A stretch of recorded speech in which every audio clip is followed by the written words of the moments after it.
আপনাদের। আর বিএফটি আরো বড় হোক, আরো দিন দিন আরো সুন্দর থেকে সুন্দরতর হোক, এবং যারা আছেন এই কমিটিতে তাদের সবাইকে অনেক অনেক শুভেচ্ছা জানাচ্ছি।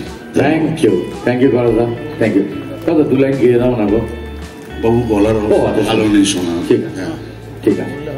খরাজদা খুব ভালো থাকবেন, আমাদেরকে এভাবেই এন্টারটেইন করে যাবেন। Thank you. আমরা একবার জোরে হাততালি হয়ে যাক for the one and only Kharaj Mukherjee.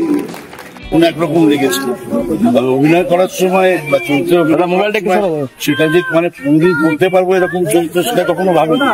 Finally সুযোগ পেয়ে এরকম একটা সুন্দর চরিত্র করেছি, সেটা যদি দর্শকদের ভালো লাগে তাহলে সেটা তো আপনি ভালো, তো আর শিল্পী আর কিছু হয় না। তবে কি জানেন, এই পুরস্কারটা একটা নতুন করে মানে গৌরবার একটা শক্তি দেয়। পেয়েছি, অসম্ভব ভালো লেগেছে। সঙ্গে যে সমস্ত শিল্পীরা ছিলেন তারা এত সুন্দর সাপোর্ট দিয়েছেন এই ছবিতে।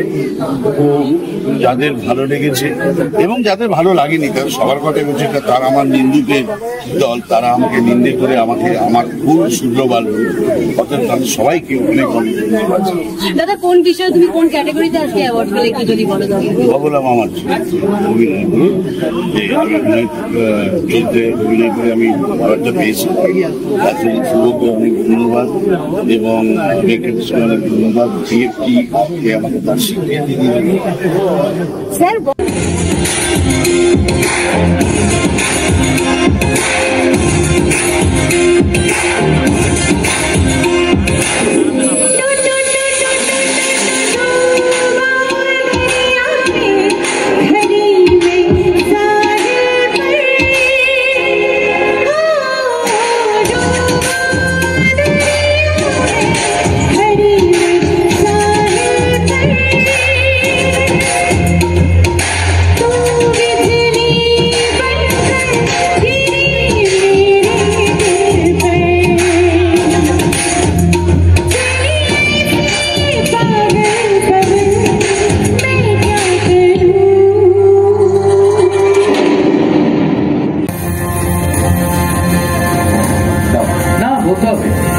কিছু বলতেই হবে। এখন থেকে যদি বলা না প্র্যাকটিস করো, কবে কি দরকার পড়ে যাবে বলা যায়? বিশ্বনাথ দা, মাইক্রোফোনটা তোমার হাতে। এই মুশকিল, হাতে পেলে ছাড়ি না। Thank you BFTA. আগের বছর টেলিভিশনের জন্য অ্যাওয়ার্ডটি আমি নিতে পারিনি, কারণ আমার স্ত্রী একটি শোতে ছিলেন যেখানে আমি ছিলাম, তাই মার খাবার ভয় আসতে পারিনি। আমি জানিও ছিলাম যে আসতে পারবো না। ভালো করেছি, একই অবস্থা। তো আজকে এখানে এসে সত্যি এই পুরস্কারটির জন্য সত্যি খুব ভালো লাগছে। Thank you BFTA, red wine entertainment এবং অবভিয়াসলি দর্শক। Thank you so much. আমি একটা ছোট্ট কথা, আমি গৌরব সম্বন্ধে 2-4 কথা একটা কথা বলবো। গৌরব এত অমায়িক, দেখুন ওর কোনো অহংকার নেই। পুরস্কার পেলেও এতদিন ধরে কাজ করছে, কোন পরিবারে আপনারা সব জানেন। গৌরব, তুই অনেকটা আমার মতো হয়েছিস। এই যে ধুতি পাঞ্জাবি পড়লে অনেকটা তো দাদুর মতো লাগে, আমি কিন্তু রাগ করি না।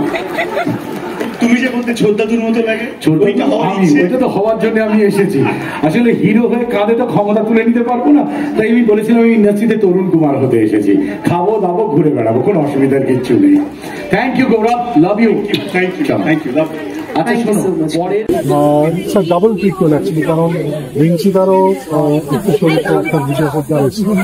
তো খুব শিগগিরই স্টার জলসায় সম্প্রচারিতও হবে, প্রিমিয়ার হবে। অসম্ভব ফিল্ম, কলকাতা ভিত্তিক ছিল, তো আমার ভালোই লাগে না।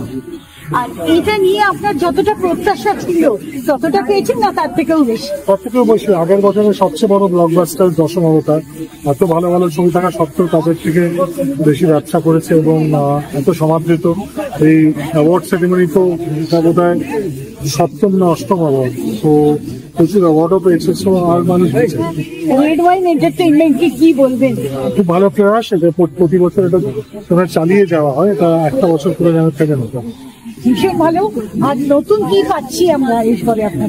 পদাতিক আসছে 15 তারিখ, মৃণাল সেনের 100 বর্ষ উপলক্ষে ওনার জীবনী 15ই অগস্ট রিলিজ করছে। তারপর পুজোয় আসছে টেক্কা। ভীষণ ভালো। এইভাবে আরো নতুন নতুন আরো ভালো কাজ করুন, আর আমরা এইভাবে এনজয় করি আপনার কাজ।